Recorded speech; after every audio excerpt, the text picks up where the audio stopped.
Dear Reverend Dr. Martin Luther King, I'm writing to you from the new year of 2024. I'm 26 years old and work as a history teacher at a school in the Bronx. I'm still young, relatively speaking, and have more of the world to learn. But I've noticed in the world today and among my peers an overwhelming sense of division. Division that has become more apparent and visible over the course of the last decade. And I am writing to you now to ask for guidance in how to combat this. I emphasize division because to me and those of my generation, division is the one common experience permeating through all communities as the concept of community itself seems to erode. By this, I do not mean to imply that in generations prior to my own, society was unified in a harmonious consensus. But it does feel like we could learn from your example on how to strive for that sort of society. Dr. King, recently I've been contemplating the story you told after the march in Selma about the populist movement and the Southern urban elites. How in the midst of Reconstruction, when poor whites were paid starvation wages and kept in line with the threat of being replaced by former slaves who would be paid less, the two Southern communities came together to create, in your words, a voting bloc that threatened to drive the Bourbon interests from the command posts of political power in the South. A powerful display of unity built on common ground, and Jim Crow was made to break it. To prevent them from working together, from seeing each other as equals and fellow Americans, segregation laws prevented them from interacting in society. And the media conspired to distract them from the true issues they faced. For the white man, Jim Crow was, as you put it, a psychological bird that told him that no matter how bad off he was, at least he was a white man, better than the black man. This broke the coalition and drove the poor whites to work against their own interests. And Reverend, I cannot help but see this repeated in my generation.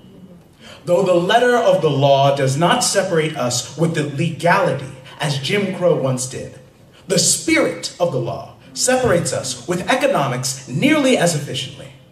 Through banking and housing legislation that allows the gentrification of our neighborhoods, through the disparity of funding for our public school districts, through the erasure of free and public spaces for our community to gather in.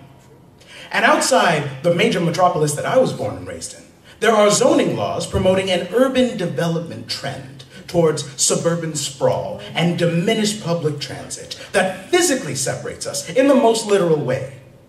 Our very homes are built further and further apart as newly minted streets and highways grow wider and wider to accommodate the influx of cars required to carry those suburbanites on their solitary hour-plus journey from isolated cul-de-sacs into the cities where job opportunities lie.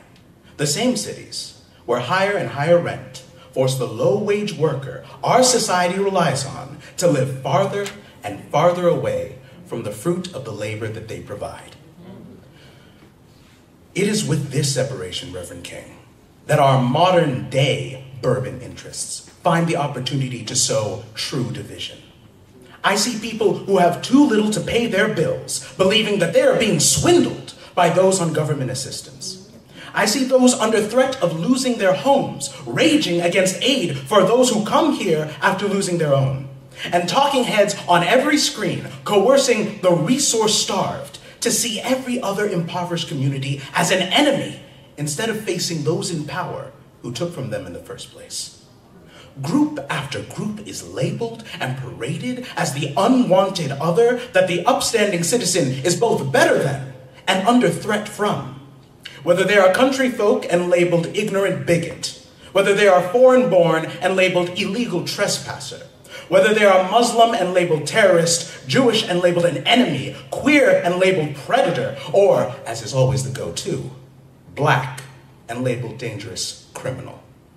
We are trained to look for, in every new face we meet, some sign of ill intent, signs manufactured by our modern-day Bourbon interests. But what gives me hope, Reverend, is that you overcame this. Yes, in that Birmingham jail, you lamented that groups are more immoral than individuals. But in that same breath, you asserted that individuals may see the moral light and give up their unjust posture. That it is that example I hope to emulate, because if we can remove the labels we put on one another and see each other as individuals, it is that moral light that I hope to illuminate our common struggles. And I know it is possible because you were able to do just that. You swayed the consciousness of not only President Johnson, but the nation.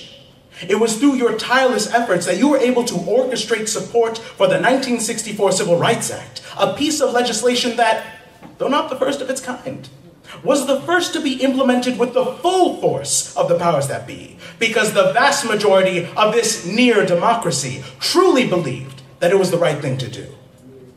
And that same effort brought support for the 1965 Voting Rights Act, and though gutted a decade ago, it allowed at the time what was thought to be lost at the end of Reconstruction: the ability for Black people to take long overdue control of the decision-making for their own communities.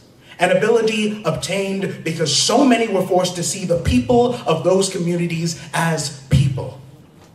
To have not all, but so many give up their unjust postures under the moral spotlight that you shone upon this nation and its laws is what gives me hope that we can continue today. You were able to end the Jim Crow of your day, and with that spirit, that moral light, we will be able to end the Jim Crow of ours. I apologize for the length and disorganization of this letter. But if I were to condense the central message I wish to convey to you, Reverend, it would be gratitude. I am grateful for your work, your struggles, and above all else, your example. Thank you, Dr. King. From a citizen of the world you built.